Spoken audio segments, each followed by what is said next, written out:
We all know that sibling relationships can be kind of complicated.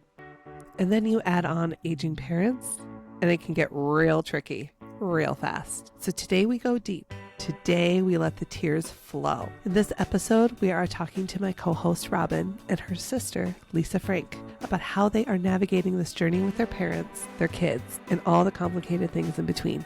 Let's do it.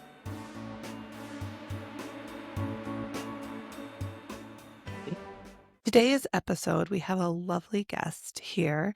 We're so excited to have you, Eliesa. We have Robyn's sister, Eliesa Frank, here to talk about navigating this crazy time in life with your sibling. This is a really important topic, I think, because that's usually one of the first things that people with siblings ask themselves is like, how do we do this? As we all know, sibling relationships can be amazing. They can also be complicated. And if you're someone who is an only child, you can also be navigating this alone. So I'm going to chime in today on some of these questions or things that we talk about as my experience of going at this alone.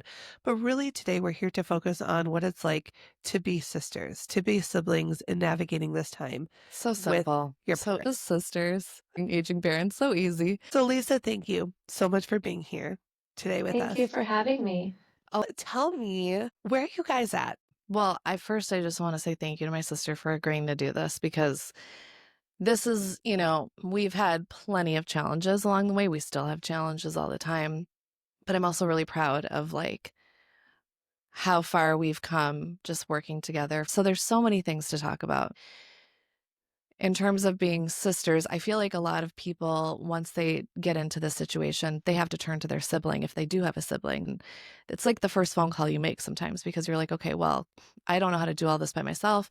Maybe a sibling knows the finances better. Maybe a sibling knows the law stuff better. Maybe someone's better at making appointments. I feel like we did sort of figure out, first of all, I think we've always been close. We've always been very different, but very close. And we're 3 years apart. I think we only get closer as life keeps moving forward. And I think this has really brought us even closer because there are really tough moments that we've really figured out how to get through.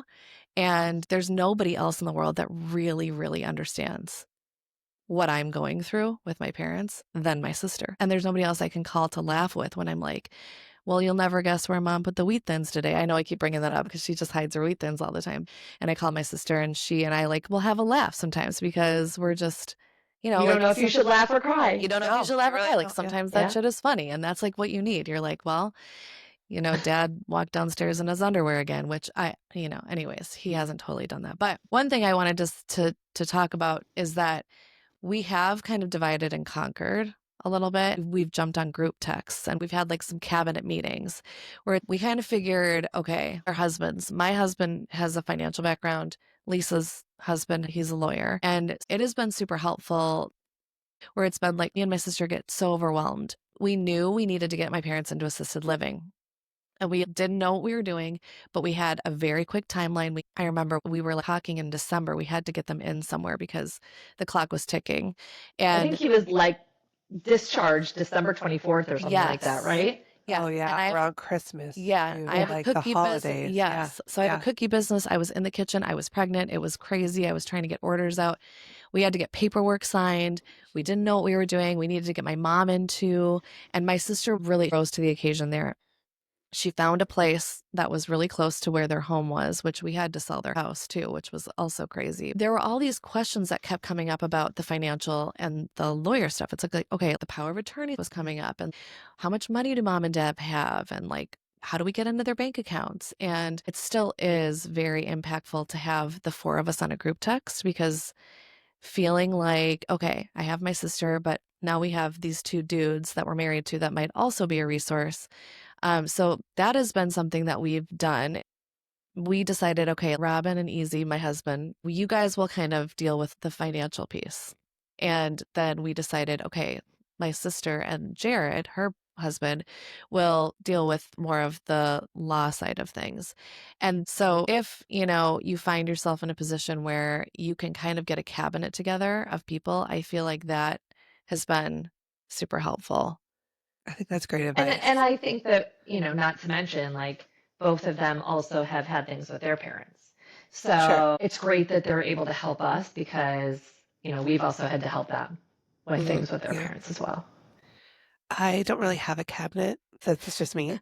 But I We think can for hear. those like going at solo, I mean, it is true that my husband Nick is also an attorney. But it also doesn't matter. I feel like people hear lawyer and they're like, "Ooh, you're a lawyer, so you know all the answers." Lawyers have very specific lanes of Yeah. practice, so depending on what kind of law they practice, they may or may not know an answer. But what I realized Nick was really good at is being on the phone and able to make phone calls or ask questions. Sometimes he could be the one doing that. A lot of times, though, he wasn't able to be the person to do that because he wasn't my parents' power of attorney, Mhm. right? Right, I right, right, was. right, right. So that power of attorney piece really seemed like access or a wall to figuring those first sort of things out. And I remember one of the first questions that everyone asked me when I was calling around was, "Are you a power of attorney?" And very quickly I was like, "Oh boy, I better get that. I don't know how to get that." Mm. So you both are power of attorney. Is that correct? Yeah. Yeah, as siblings. That's awesome. Yes. Okay, so Lisa, you live out of state. Robyn, you are here in Minnesota where your parents are. How does that feel for you, Lisa, being so far away? It's a loaded question. It is. Um, it's, I will say that a couple things. A, where COVID actually was a blessing was that I had a lot more access to my parents and their healthcare and their ability to participate in conversations with doctors and stuff while they were there that I would never have been able to do prior because COVID opened up a lot of that because people had to be virtual. And so I will say that I think that part of our being able to divide and conquer, I was able to weigh in on care conferences and be present for things that in the past, unless you were in that room with the doctor, you wouldn't have been able to be. That's And a really good Robyn point. didn't Yeah, always have to be at the meetings because I could be there. So we have found ways where, helping to do research or find a place or whatever, like so much can be done virtually now that I feel like that particular weight we've been able to balance. Nothing replaces being in person, but in some of those instances where other big decisions have had to be made or discussed, we get to divide and conquer on them. So that is a blessing. And also FaceTime is a blessing because I get to be in contact and see my parents every day. It's great for my daughter to be able to see them, but also it gives me further insight into what's actually happening with them. Sometimes I can help them with the technology problem that they have over FaceTime, and my totally. sister doesn't have to go. Nothing fully replaces that showing up. And it's hard, candidly, when we moved to Indy, it became a lot harder for me to get to Minneapolis. It went from a 6-hour drive to a 10-hour drive, and the prices for flights doubled. So when you talk about some of the financial impact, that's where some of that has been more difficult because for me and my family to get to Minneapolis, we could go to Europe for the same amount of money. So some of those things logistically have been real hurdles to get around, At for deciding for if you me take to. a European vacation or if you come back home to That's care for your really what parents. happens. Yeah, That's really what happens. And I feel the guilt of not being able to show up all the time. I think that there is a lot of pressure. I think there are a lot of people that sit from the outside and point fingers and want to blame, and they don't understand some of those things. And when we're talking about being pragmatic, there's not money growing on trees, and there isn't like there's a fund that I can just take to, absolutely. dish out $2,000 every month to show up, right? And so I think that I feel a lot of guilt and a lot of pressure from that piece of it because there has to be a realistic part that we have to factor into this. As much as my heart wants to be there all the time, it doesn't always work, right? My daughter's a little bit older now. She's a lot more self-sufficient now, so it's a little bit easier for me to, come and go and for her to stay here than it used to be. But that has been a place where it's been challenging and a big point of contention that my sister probably will want Yeah. to talk about, that is the piece that a lot of our fights stem from, that I can't be there as much as they want me to be. Sometimes I feel guilt about even if we wanted to go on vacation if I didn't go to Minneapolis, right? And I hate to say that, but that is Yeah, it's hard. a I mean, thing. I feel guilt. I live about 15, 20 minutes from my parents' assisted living.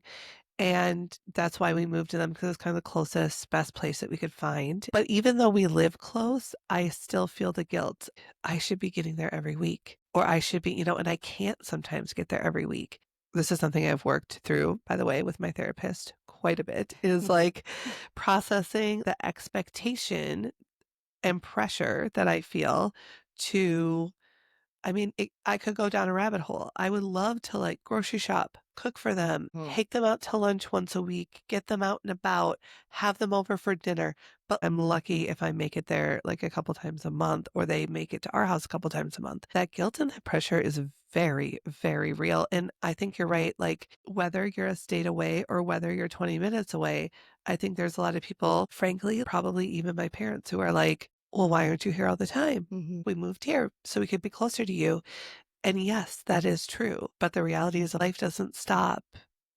Other aspects of our life don't stop either. And it's really hard to juggle that all. Yeah. I want to say one thing though that I didn't say, and I want to make sure I say it. Even though that is a point of contention, my sister and I think are very much on the same page about my parents' care. And That's the awesome. fact that my sister is the eyes and ears on the ground, I think that we really don't fight about how we're going to take care of them or what those steps are going to look like. We have moments of frustration that I can't be there as much as I would like to, but I'm really lucky because those arguments aren't stemming from, I don't like the decision you want to make here. And I really trust my sister and I really am grateful that she is there and can see what's going on in those moments that I can't. And I Yeah. think some people, we're talking about siblings, right? Some siblings situations don't have that.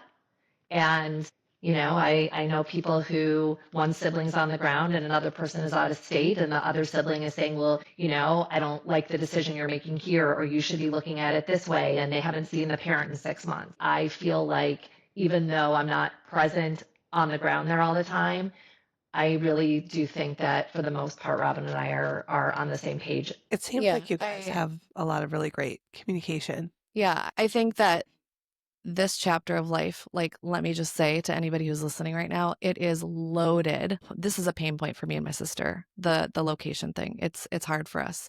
But every set of siblings has a different one. I've had to work really, really hard. The one person I don't want to alienate is my sister. I need her. Mhm. Like, I need her for so many reasons. I need her emotionally. I need her brain. I need her ability to like get shit done. It's an allyship. And it's really tough. Like, we have had some really tough conversations, about like her being far away. I've had to work really hard at empathizing with my sister to be like, okay, Robyn, there isn't an endless amount of money she can spend to come here. Time is real. She has a kid at home. She has her own business. Like, what are my expectations here for her coming? But what I can say is like, Lisa, I need you. I need you to come here, and not just because things are really declining with mom, not just because dad's robocalling me every day, but also because I need you. I need you here for emotional support. I need to hold your hand. I need to hug you when like this shit gets so hard.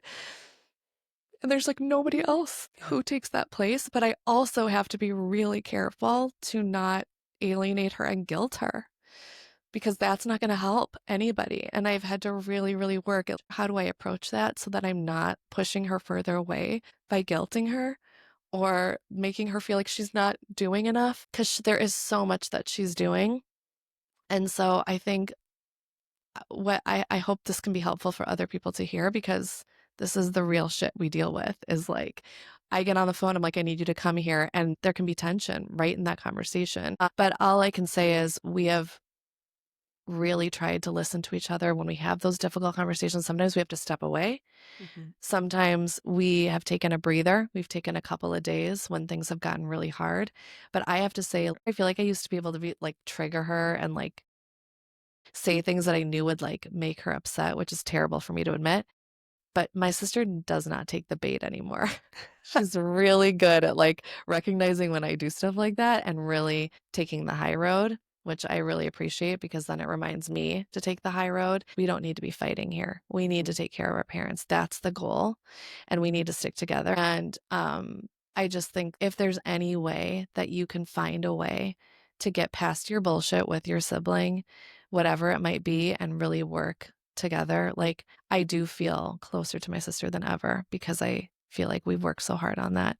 And we were close before, but I feel like it's a different closeness. I think there's something else I want to add. We're talking about the active part of caregiving, but the other piece of me being here and Robyn getting to be where my parents are, right? My daughter had her birthday party yesterday. My daughter has had pre-K graduation. She's had show choir. She has things.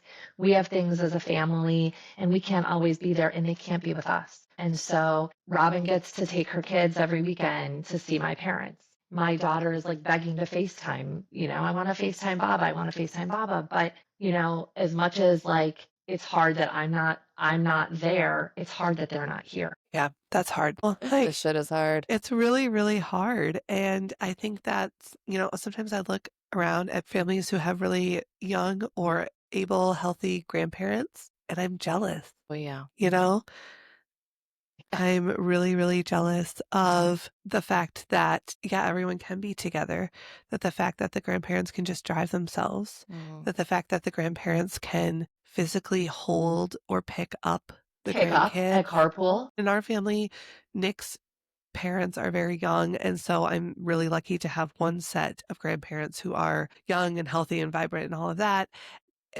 My parents aren't, and it's hard. I remember going to nursing homes as a kid, and there's kind of that feeling, everyone's kind of old and maybe a little bit scary sounding, and it smells different. And I also am glad that as a kid, I have that experience because it's important to show up still. I want to teach my children that we show up for our family and our grandparents no matter where they're at in life. Your children they're always watching you, right? And they'll always learn from what you're doing. And sometimes there's massive amounts of guilt when I have to drop everything and go to my parents. I have guilt for not being with my kids in whatever they're doing that night, or opposite. My parents need me and whatever is happening at home, I can't just drop and leave. And since I don't necessarily have anyone else to call, like sometimes my husband can go and we can tag team that, which is great. But I also know that whenever I feel guilty, I'm like, okay, but they're watching me. They're watching me care for their grandparents. They're watching me actively love them, even through the hard shit. And I think that that will go a long way. But there's a lot of conversations that we have in our house, like about the different abilities and how we can try to meet my parents at least where they're able. And it's actually very cute because um Florence, who is 5.5 right now, she's a problem solver, that girl. And she will come up with ideas like, well, maybe grandma can take the bus to this park and then she can use her scooter to, do a thing. And I'm like, that is a great idea. We will Sounds do like that this Maddie. summer. Yeah. Like she's not taking no for an answer, but she's also kind of like, well, why can't grandma go downstairs and play Barbies with me? So so we're all learning together, I guess, which is really nice. I think it's really important. My sister mentioned how other people weigh in a lot. That's like something that's impacted our relationship too. We come from a tight community, and it's like my sister feels like people are judging. And I have had to put myself in my sister's shoes a lot in that way. Um, but I just think at the end of the day, it's you and your siblings. You have to make the decisions that are right for you guys. It doesn't matter what anybody else Oh, says. right. And we also know the values that our parents instilled in us. We know what we think they would want for themselves. We have to trust ourselves and what we're doing, and we just need to stick together and shut out all the other noise when it comes to decision making. Something came up recently where I just think it's interesting with like a sibling dynamic. Um, they wanted to put my mom into memory care. My parents are now in assisted living together. They've been together for over 50 years. They have this solid partnership and marriage with my dad yells a lot, but he loves my mom. That's Um, fine. so we were on the phone with the assisted living people, and they were starting to tell us that my mom needed memory care. And I feel like in a lot of situations, I can be reasonable and calm and logical and grounded. But in this case, because it was about my mother, I am so emotionally attached to my mom. I feel like it's my job to protect her from anything, and I want the best for her. And I lost my shit on the phone call. I lost my footing. I got emotional. And I really had to lean on my sister. I was surprised at like how hard it was for me to show up in that moment. She picked me up, so to speak, and let me go, and she continued to be calm in that moment. And I think that we've both had moments like that where one person gets too emotionally wrapped up in the moment. My sister's like the defender of my dad. So actually it's easier for me to talk logically about my dad because it's a different emotional investment. So sometimes when it comes to him, my sister can get wrapped up in a moment and then I have to step in and be like, no, that's not what's happening here. And we've had that moment, Yeah, you're emotional about you dad. Right, know. right. He And wasn't playing nice in the sandbox, yeah, and you know, yeah. That's real. Oh, yeah, my we've had dad. to have those conferences too. I Yeah. feel like I'm the one refereeing both of my parents from each other, you know, Oh, yeah. that too, right? Well, Well, there's we're so referring many. them. I mean, it's like, Yes, you know how the school calls you in to tell you that your child isn't necessarily behaving well outside on the playground. Well, our dad. Yep. our dad wasn't in the dining hall. Yeah, So, he's misbehaving there's, at the assisted living place. Yeah. yeah, I that understand. sandwich generation right Yep. there. Yep. That's real. Yep. That's real. Absolutely. I want to reiterate what I said earlier. Robyn, she lost her footing, but she didn't lose her shit on the call with Thanks, them. sis. She did stop herself. She was self-aware enough to be like, I need to hang up now, which was great. But if Robyn and I were not aligned and we weren't on the same page, she wouldn't have been able to do that because she knew that if she had to hang up, that I was still going to manage that conversation in a way that she was comfortable with. Yeah. And that is where like being on the same page in their care, it's bigger than anything. There's so much that I love about you two because this is such a tricky thing to navigate. Can you speak a little bit about like setting boundaries with each other? Because maybe that would be a good tip. Oh, Well, boundaries. that's maybe a trigger point for me. Yeah.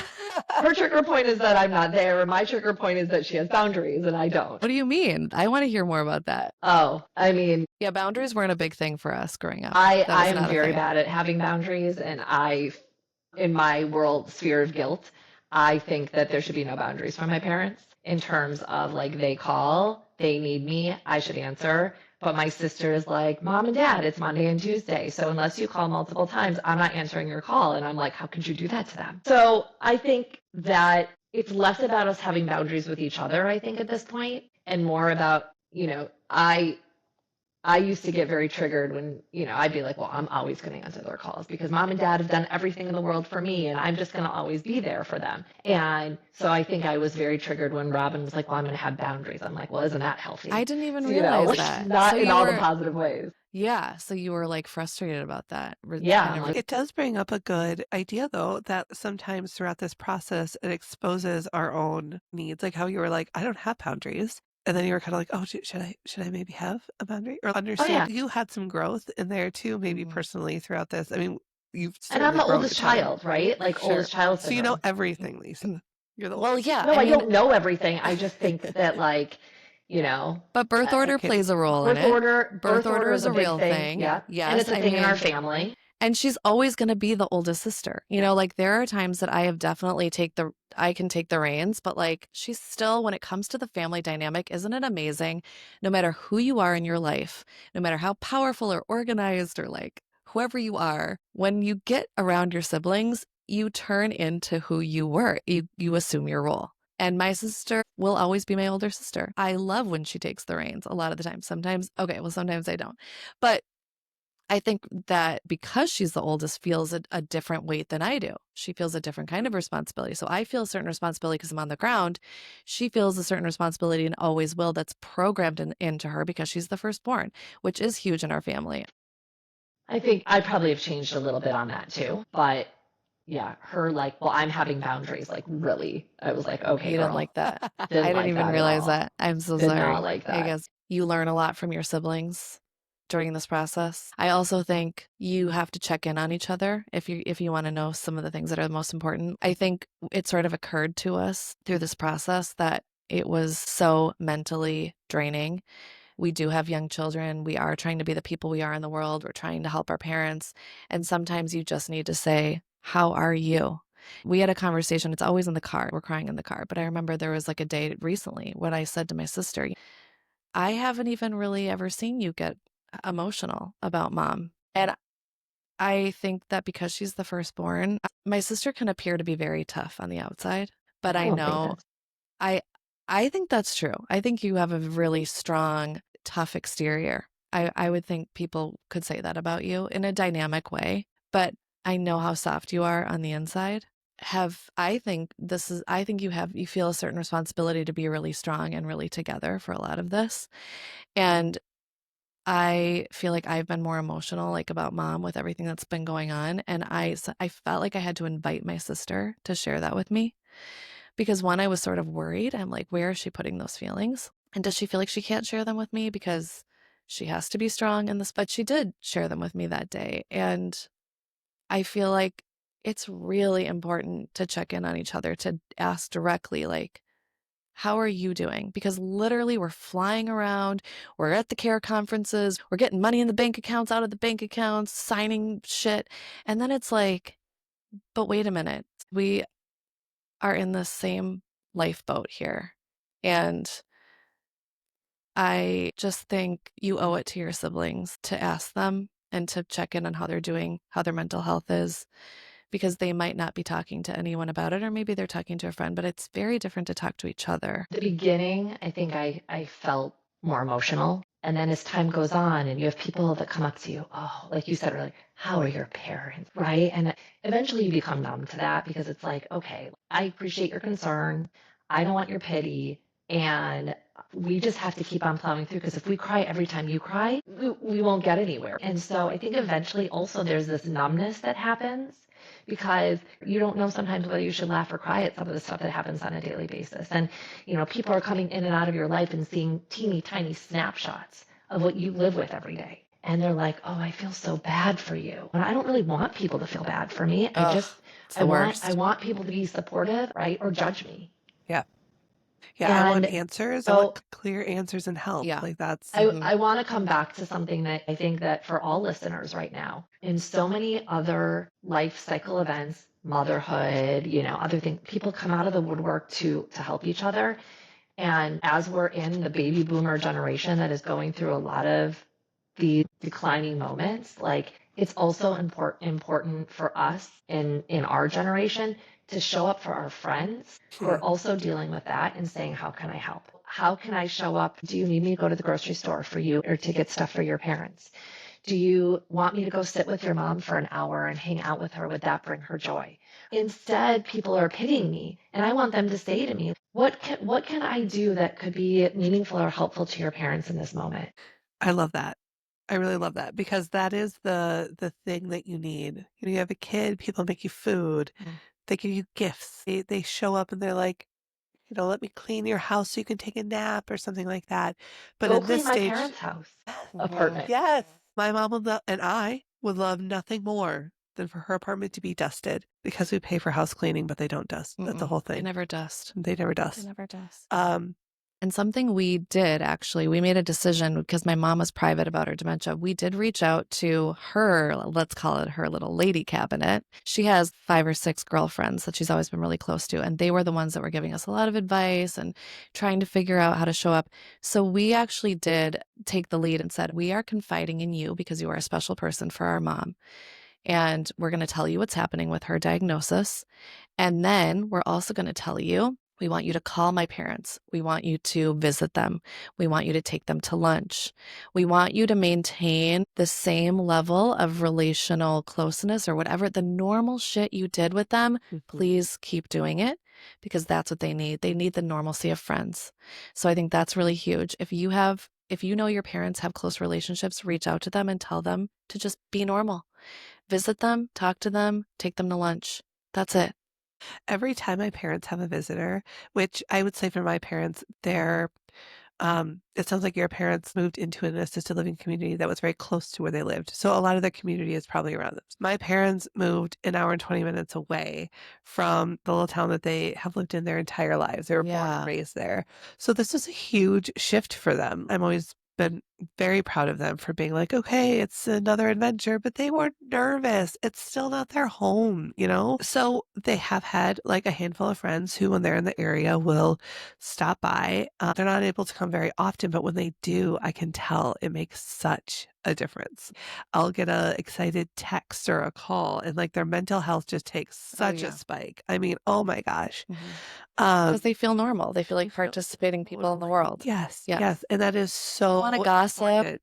They want my mom loves when she feels like she's got the tea. She's I like loves when she feels like she's keeping a secret from somebody, you know? The normal stuff. But also just see a friend. Yeah. Like, when you live in assisted living communities, you're in it with a bunch of people, but they're not necessarily your people, Mhm. right? I don't know how you feel about your parents, but my parents have made friends. And part of why we moved them to an assisted living community is because my mom was more isolated at home because she couldn't drive, but also it's a little bit like high school, right? Like, or like a college dorm. Like, everyone's Yeah. in it, they're living together. It's pretty gossipy. Um, Also very supportive, right? Like, there's always an outpouring of support if someone goes to the hospital. People also wanna know, like, "What's going on? Like, Yeah. can we talk about it, at the dining room?" It's different. It's not their lifelong friends. So I love that advice of, reaching out to parents, friends. My parents are one of the youngest in the place that they live, and a lot of their friends are still traveling. They're going away for the winters, and they feel very, very isolated and very cut off.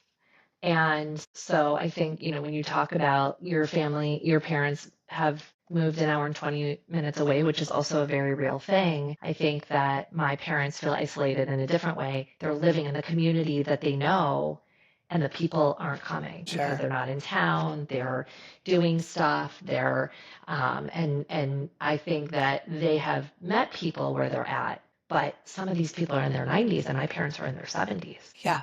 Yep, absolutely. And So are mine. so they Yep. constantly are saying, we're the youngest people in here. And I wanted to get back to the sibling dynamic too. I have a good friend. You can see we're all talking to our friends that are going through this, but because they're few and far between, but if you know they're going through it, you're really trying to find those people because you have so much common ground to share. But I wanted to say I have a friend, she has two siblings, and she just called me the other night really upset because she was in a fight with her siblings. One of them was criticizing her for what she was doing. The other one was trying to help, but he doesn't have power of attorney. So it's like this difficult web of siblingship that they're dealing with.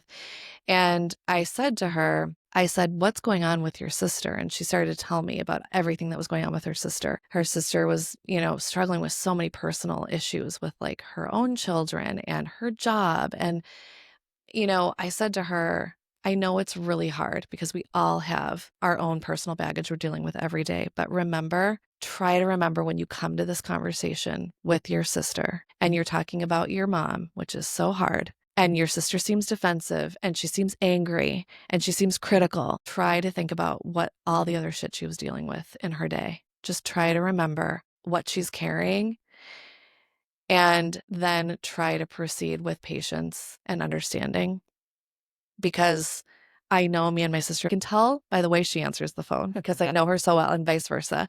Hello. That hello means like, I had a tough morning with my daughter. I'm putting out fires in my own job. I'm trying to be supportive to my husband. We don't have any groceries. I'm trying to be everything to everyone. I got all of that in a hello.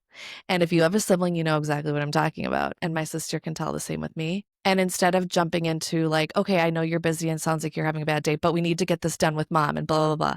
If you have 30 seconds, which I need to remind myself to do this, to say, okay, what's going on? What's happening? And I feel like we've had those moments a lot where I realize now I need to say to my sister, okay, how do we unravel whatever is on your shoulders at this very moment? Tell me what happened this morning. Tell me what's bothering you. And then if there is room for it, we need to talk about mom's finances. We need to make a decision about something. But I just think I wish someone had told me that. And I think that's just something really important to consider when you're talking to your siblings. We are all carrying a lot into these conversations before we even get there.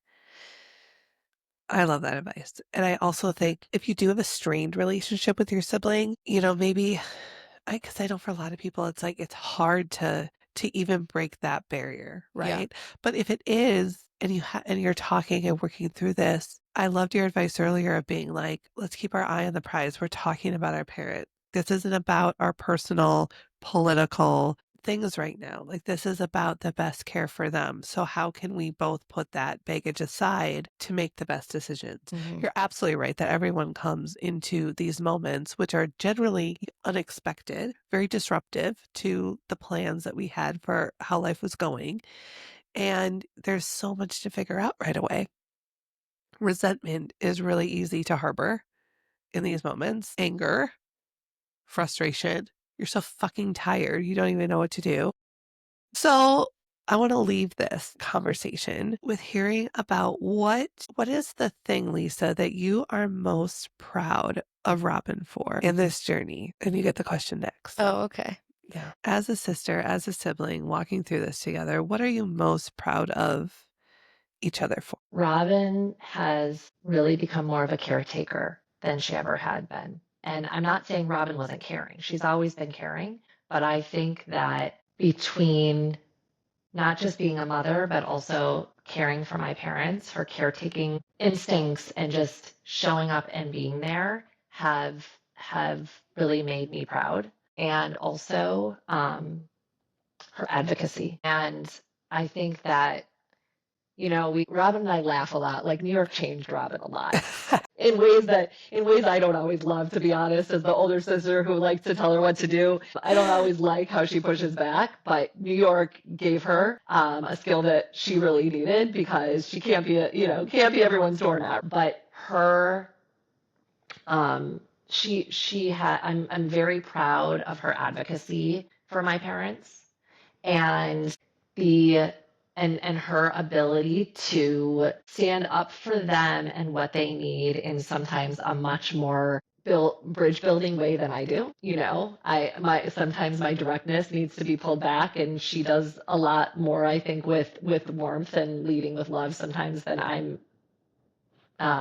might be my first inclination. But my sister has really done a lot for my parents. There's no question about it, and she's there for them. And I think that she has been able to be a really good caretaker for all the people that need her while running a business all at the same time. And that is it's definitely a lot to juggle in an art. That is something to be proud of. Is there something that has been specifically really meaningful to you, Lisa, that Robyn has done for you? I think that my sister and I have come to a really important place for each other that has been meaningful and hopefully meaningful for both of us. I think what she described earlier about taking a minute to be like, how are you? Because she's the only person on the planet that knows what this feels like. And recognizing that, yeah, we're going through the motions and the actions and the hard stuff together, but also being human for each other. We're really starting to move to a place of how are we being there for each other and showing up for each other. And that, I think, I feel very fortunate to have that. And I think that that has been a really meaningful piece to me as a person and on this journey. I mean, I think that's some radical self-awareness from both of you and then for each other. That's amazing. That's absolutely amazing. Robyn, what are you most proud of Lisa Like, man, for we over need some here? tissues. I'll get you some tissues My right now. hair's like I got them. dripped onto my hair. Here you go.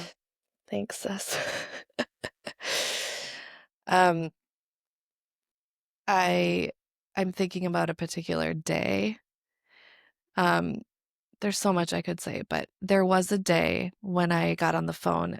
My mom has really been declining at a more rapid pace than we were used to. And I called my sister and I said, I just need you. I need you here. And I said, for the first time, like, I need you not because I need you to help me with, the financial decisions or the heavy decisions. I just need you here because of me. I am struggling Mhm. mentally with what's happening with mom.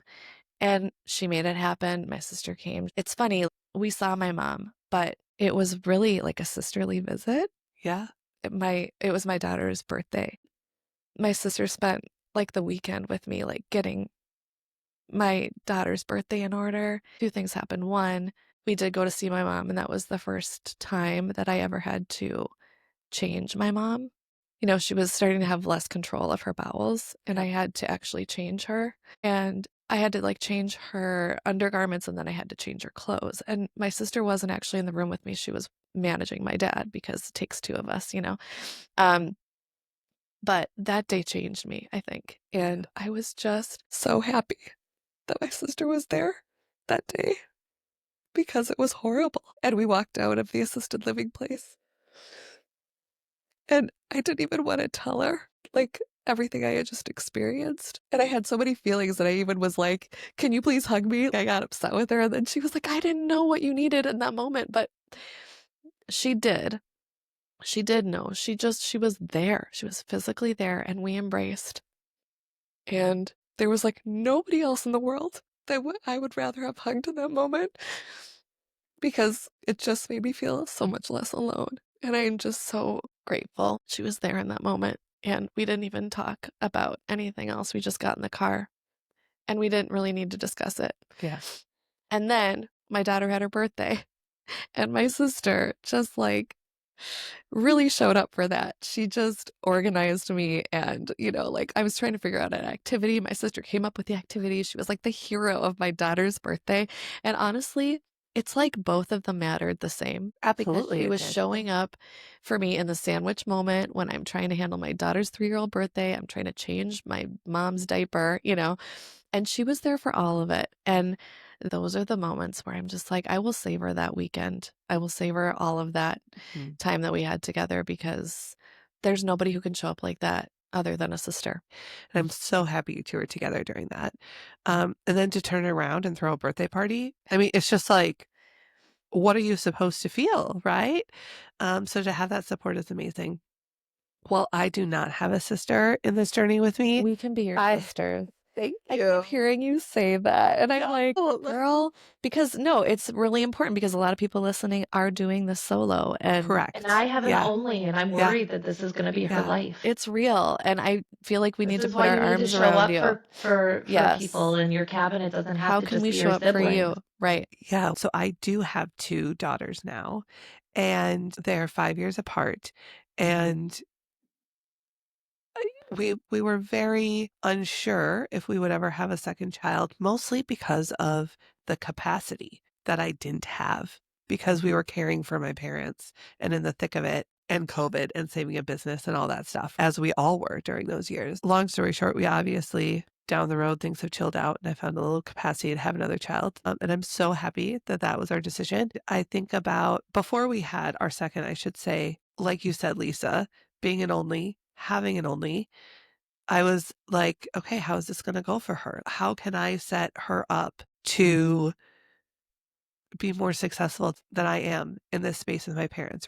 And had we just had one child, our lives were full, complete, happy, awesome. We didn't go into having a second child because I wanted her to have a partner in our aging. I think that we hear a lot of times like, oh, you should have another, kids need siblings. No, they don't.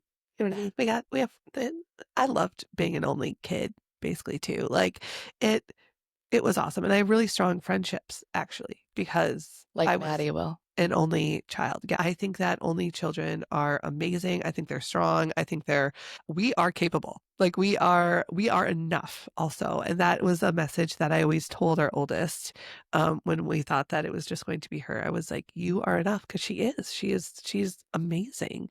And we were very fulfilled. But you always hear people say like, oh, well, she needs a sibling and she needs a friend in life. And I was always like, well, siblings aren't always friends, though. Like, Right? there's a lot of siblings that don't get along, that aren't going to be there for each other because of various reasons. But listening to this conversation and now having 2 daughters, I'm kind of like, it gives perspective to me. So thank you on like how I hope we can guide them. Anyway, it's just making me think of having 2 girls and the sisterly dynamic that may come one day. But your parents did a great job Can in I say a raising you couple 2. things? Yeah. And then we have Yes. to wrap up. Yeah. I don't know if you Take us remember this, home. Robyn, but Dad used to always say, one day it's just going to be the two of you. And he was right about that. And Robyn and I are very different people with very similar values, and we have different ways of getting there. And I wonder all the time, I'm always afraid my daughter is going to be alone in the world. And the best thing that I can do is be realistic about the fact that she's going to need a cabinet. Yeah. And I'm always saying, like, who's going to be her cabinet? She has cousins who are a lot older who will take care of her, and she has cousins that are her age. We'll be there for each other. And it's like the best thing that I can do as a parent is to say, like, I want my daughter to still have people. And she will. She will. As she grows up. Including Oz and Doll. She Well, will. She will. And she will have that cabinet. And the cousin thing, that is actually something to talk about too quick, because the cousin dynamic is amazing. Our kids have a very strong cousin dynamic, and they're all very close in age. And I'm hoping that over the years they will stay close so that in navigating life in general, but aging parents, grandparents, that they will be there for each other, because I think that the cousin dynamic can be very cool and can be kind of that extra layer of cabinet support, if we will. And, yeah, I cry too. I know. Yes, we welcome tears here. Yeah. We come as we are. We're going to be crying a lot on this podcast, so this isn't the first time. We should just always have a box of tissues here. I hope that this has made everyone who's listening who might be navigating this feel a little less alone. And if you're struggling with your siblings, or if you are an only, hopefully you got something out of this, and just know, like, this is just a hard road. And whoever it is that you can bring along to support you along the way, grab those people and take them on the journey. You're going to need people to lean on, whether they're related to you or not. And if you do have siblings, do not take them for granted. Try to work with them and try to put everything, all of the stuff you have with them aside to work towards a common goal. And I love you, Lisa. Thank you for Thanks for inviting me. Thanks for sharing all the things. And thanks for sharing all of your story too, Eliesa. Yes. I love you. I just want to say one more thing. I think Mom and Dad are and would be really proud of us. Without a doubt. Okay, that's all.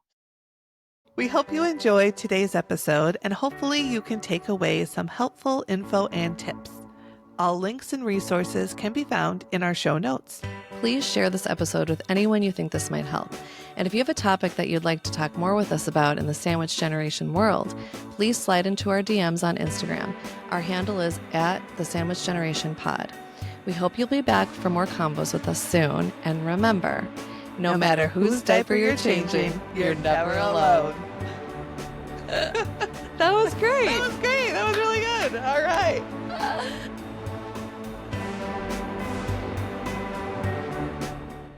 That was a really wonderful, really heartfelt, really great episode to record. We knew that the sibling episode was going to be emotional.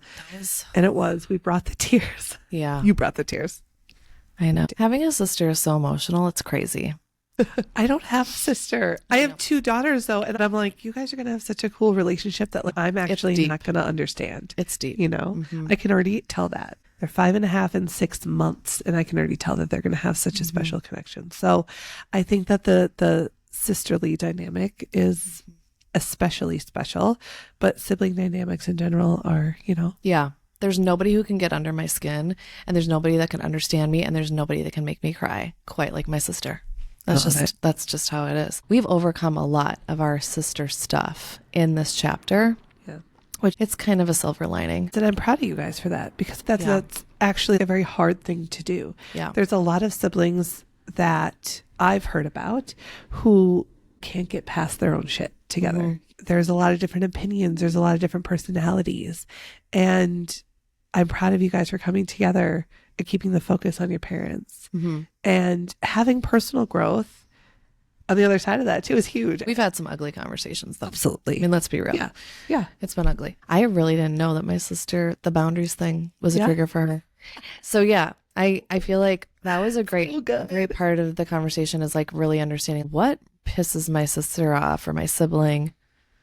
And like, should I stay away from that? Boundaries are healthy, and No, everyone. But I can see how that was frustrating for her. Everyone uses the word boundaries, but honestly, the way we grew up, boundaries is a dirty word.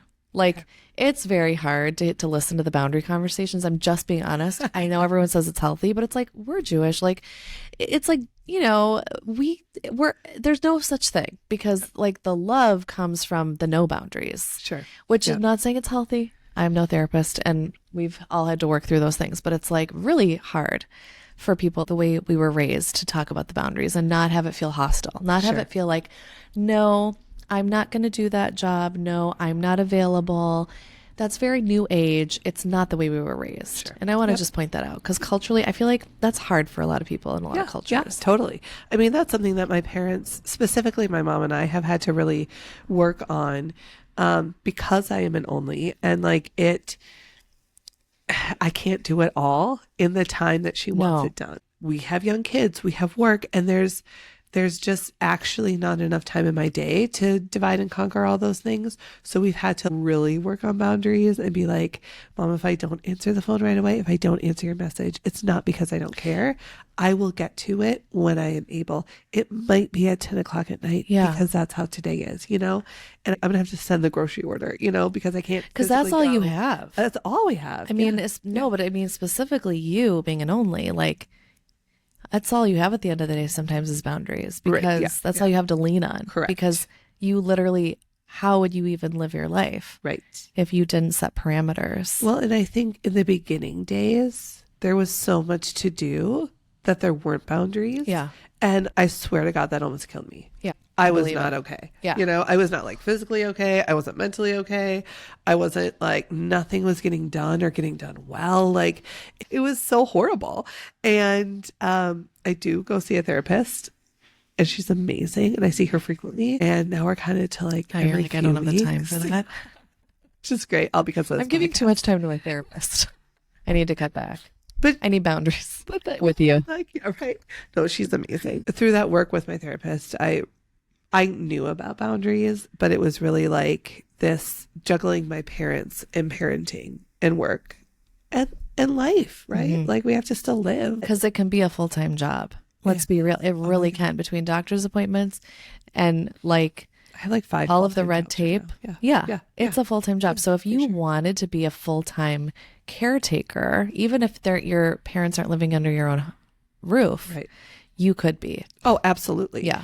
There have been several programs that we've also tapped into, but it took a lot of time to figure out how to get involved in those programs. But now we have it set up so if my parents have an appointment, there are free rides that can take them.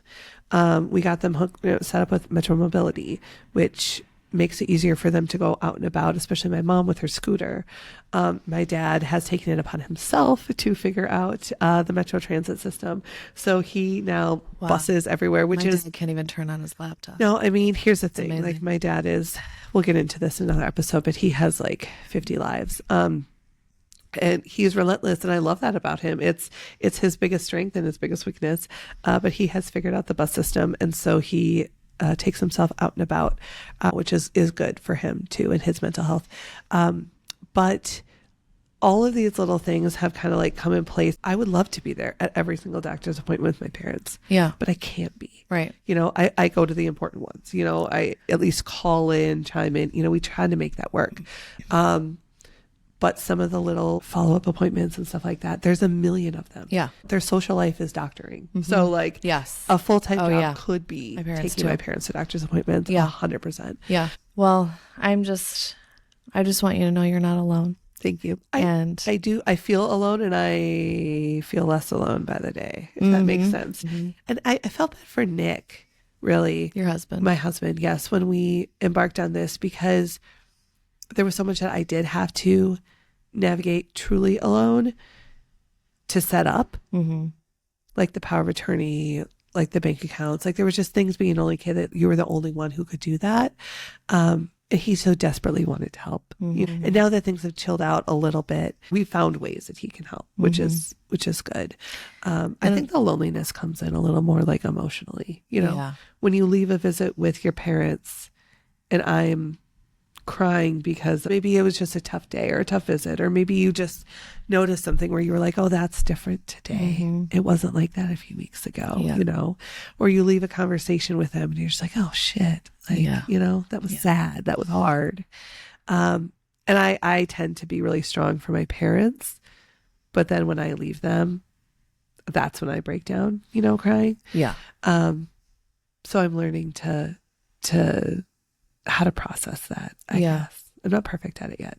Yeah. But I'm learning how to set those boundaries for myself. I do think it's very interesting to listen to the onlys and to realize, you know, it really might be easier sometimes to be the only. You don't have to run things by anybody. And there could be a lot less drama, you know, because because it is a heavy lift sometimes, just having to call the sibling to be like, what do you think? Or I'm going to just do this thing. And I had to make the call and I didn't even have time to call you. Yeah. Which we didn't even cover in the episode, but that's a real thing too. So it's really, I like that you bring the perspective of the only, and you know, having like a sister brother dynamic is totally different. Having 3 is totally different. Having 7 is different. Like my husband's one of 5. Yeah. I barely know him. So I just think there's so much to talk about, but hopefully you guys got something out of that one. So throughout this episode, we came up with a few tips from Robyn and Eliesa on ideas of how you can best navigate aging parents in this time between being caregivers for your parents and caring for your young kids with siblings. So the first and kind of biggest takeaway was this idea of forming a cabinet for your parents, putting together a really trusted group of people that are either their friends that you can run ideas by, people who can consistently check up on them, call them, stop by.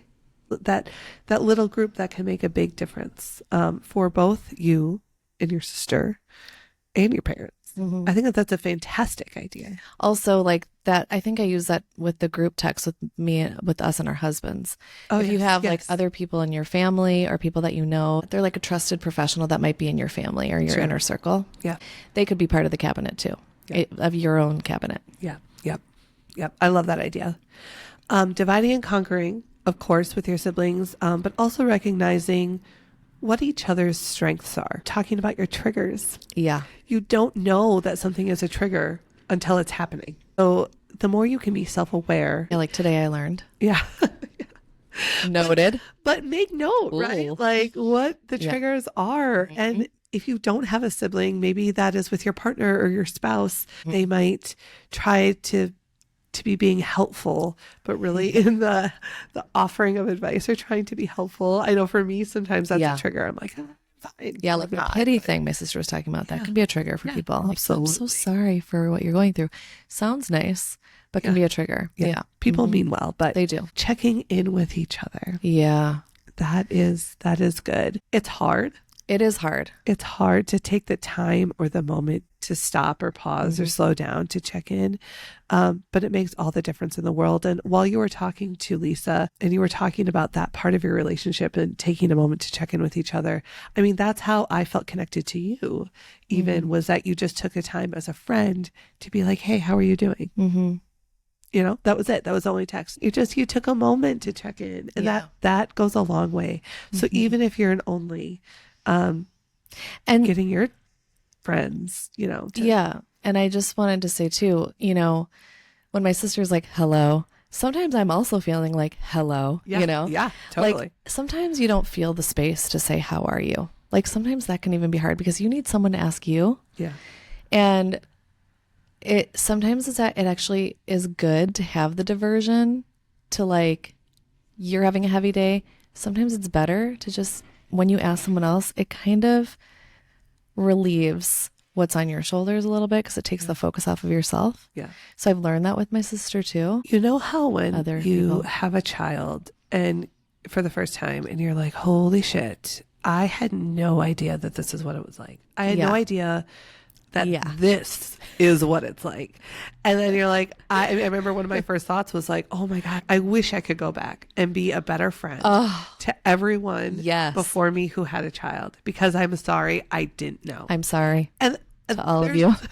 there's no way to know Yeah. until you're there. And so now going forward, I can be a better friend to those having children. I know how to be there for them now.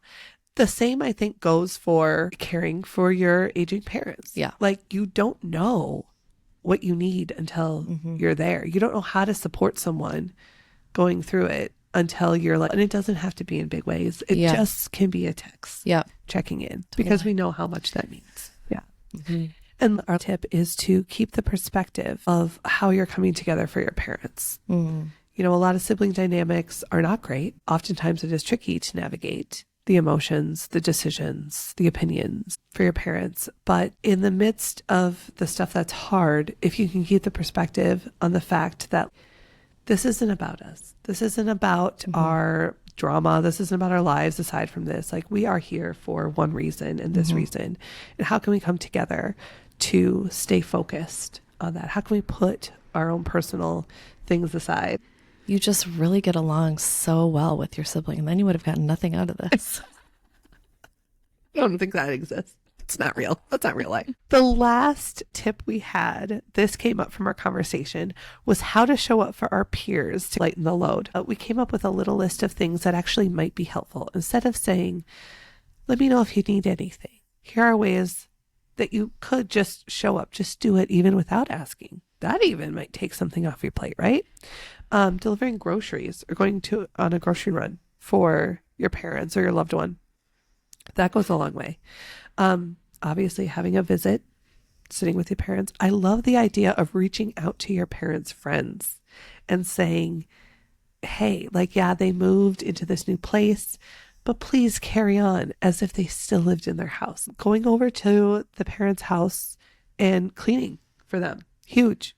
Just dusting or hanging artwork. One of the most meaningful things that a friend has done for me is that when my parents were moving in, she came and spent an entire day helping me hang artwork, hanging mirrors, hanging stuff like that around the apartment. It meant the world. She did not have to take that time, but that helped me a ton. That was a huge pressure taken off of me. And it helped my parents feel more settled into their lives. Like, it really helped them. That really was huge. So shout out to Liz. Thank you, Liz. That's nice. Liz. She is a gem. It's those little acts of kindness that, oh my gosh, that are so big. People don't even, this is like, I know we'll talk about this in another episode, but I had several friends help clean out my parents' house. I will never forget that. Right. Which I know it's a whole other thing, but that's oh huge. man. All right.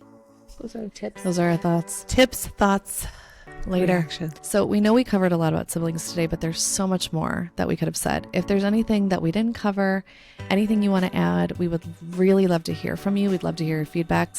You can either write us an email at hello@thesandwichgenerationpod.com, or you can DM us or leave a comment on our Instagram at The Sandwich Generation Pod.